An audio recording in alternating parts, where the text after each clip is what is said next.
Finally, the time has come for me to actually talk about a manga that has surpassed my expectations. A new manga that you need to sink your teeth right into.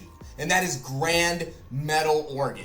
Honestly, this manga was nothing that I was expecting it to be at all. In just the only first 2 chapters, I am left in shock and awe. My literal jaw dropped.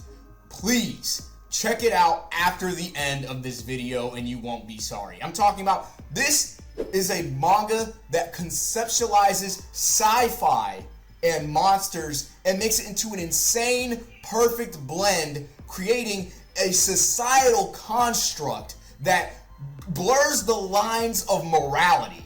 I was not expecting that out of this at all. Just to really set the record straight, to really get you hooked onto this manga is, imagine My Hero Academia, but the main character kills All Might. This is something that you're not going to expect. I know this is a spoiler, but you're not going to see it coming. You're not going to expect how it's going to happen. You're not going to know when it's going to happen.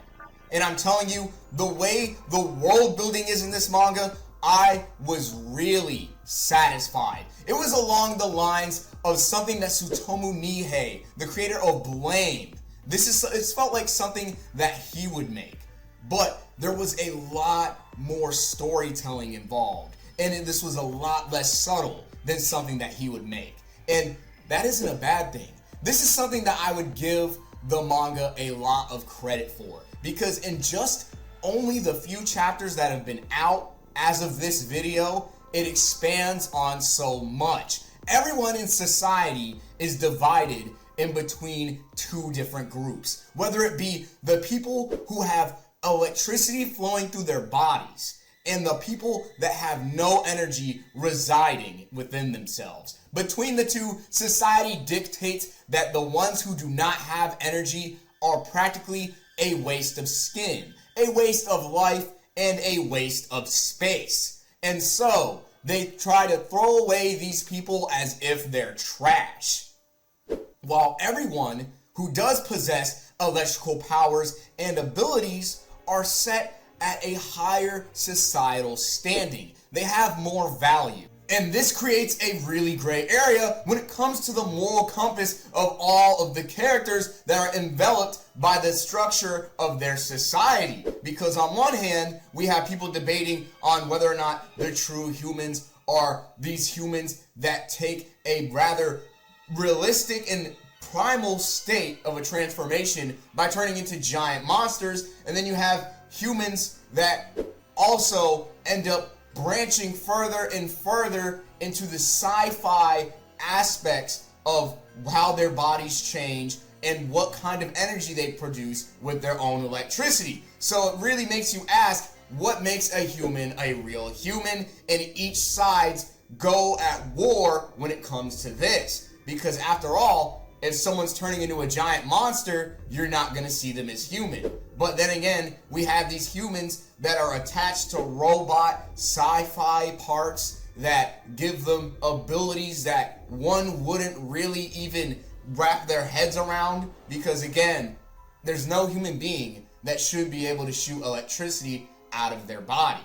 And so, because it benefits an idea in a way that their world is shifting in favor of the humans that all possess this electrical energy, and the police department, known as the EPD, are going to take out these enemies that are not human because they turn into monsters. And this creates a future and a brighter idea as to how humanity should be, with society itself ultimately venturing into that future.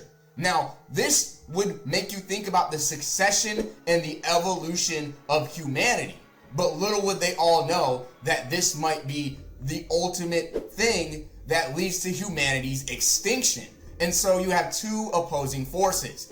Humans that use technology and electricity, and humans that fight like monsters and use their primal forms of nature in order to bring down and destroy their enemies. So it's a case of nature versus technology. And now this makes you really wonder what it means to be human, because both sides view themselves as the true humans. Now in stories like Tokyo Ghoul, Bleach, or even D. Gray Man, we're used to that idea of having two opposing forces going to war. So this is what's really interesting about this story, because this isn't a story where we have a high schooler going to school and learning and having their entire perspective manipulated and brainwashed by the ideas that are being pushed onto them, but this is more or less a story of survival and morals, and it shows in just only 2 chapters. With our main character being a 20-year-old,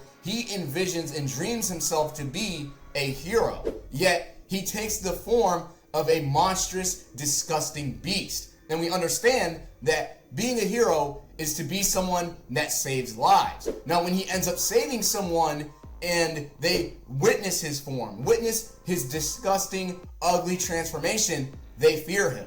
And so it becomes a case of picking and choosing and favoring people. Yet our main character here is indistinguishably stuck on one side of the coin.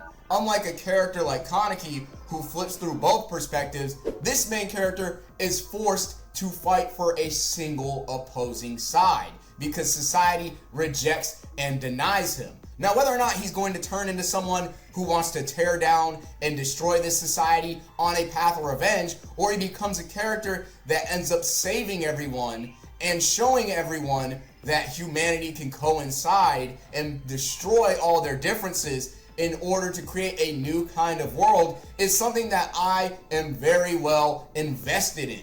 But I will say, I really feel like this is more or less going to be a revenge story, which isn't a bad thing. Because our main character, he did originally want to be just like a member of the EPD, becoming someone who can use electric powers in order to save lives and kill these monsters that exist. Yet we begin to learn that these monsters are also human beings. They change into these different forms. And so it really makes you question whether or not there are humans that have no energy and that don't turn into monsters, and where do their lives exist within this ongoing struggle between these forces. Now, there's something that I like about this, because it really brings to light the idea of what an appearance and what kind of beautiful lies and ugly truths can really destroy what everyone could do to prevent the overall mass amount of killing that is taking place within this world. Because everyone is so focused on being human and preserving lives, they do the opposite. Now, whether or not they come to the realization of this is something that I want to see really brought to light, because there is a bigger picture when it comes to seeing all of these engagements and interactions between all of these characters. And so our main character is potentially set up to probably be the villain, depending on how the story continues, because the Darkwalkers are viewed as good guys for other Darkwalkers, while the EPD is viewed as the good guys from their perspective, because they maintain a human form. While the Darkwalkers, they do maintain a human form as well, but underneath it all, they no longer look human. Now, whether or not the society that is throwing away lives versus the Darkwalkers trying to quote-unquote save lives, at the end of the day, which one is right and why? And this is one thing that I want the answers to, and I'm looking forward to seeing if the author builds upon this concept. Like in animes like D. Gray Man, we have a lot of religious influences. And when it comes to Tokyo Ghoul, we have influences on how our modern society is, but with a sci-fi take going against such a natural source of power, with it being electricity or people turning into monsters. nature and sci-fi are butting heads, yet both of them create a natural progression for the entire human race. Now, whether or not the world is going to shift completely in favor of Darkwalkers or the EPD, and seeing whether or not there are going to be consequences for that is what really makes me want to see what is going to happen in a time skip or anything else. But I do like how our main character he's made up to be shallow from the way you look at it on paper, with him always wanting to be a hero, which is much like Shinra from Fire Force or any typical main character. But him coming to the realization and him understanding that the only reason why he wants to be a hero is because he wants to be acknowledged shows what kind of trauma the lifestyle is made from them all living in their current society. And so he wanted attention. And this makes a very interesting character development crisis that can show up within the main character.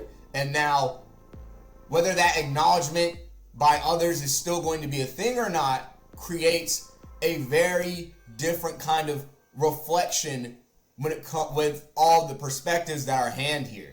Now, whether or not they throw away the lives of individuals that may exist that don't have energy or Darkwalker powers is something that's going to be very interesting. And with the main character understanding that to be a hero you have to save lives, inevitably he's going to be throwing lives away whether or not he picks a side.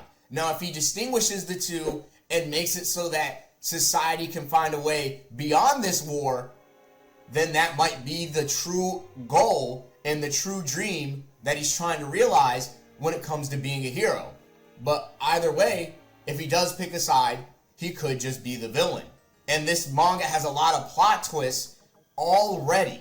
So I'm looking forward to seeing what the future of this manga is going to bring and what kind of truths they're going to unearth. Where does this electricity come from? Where do these Darkwalkers come from? Which group of people are quote-unquote the true humans?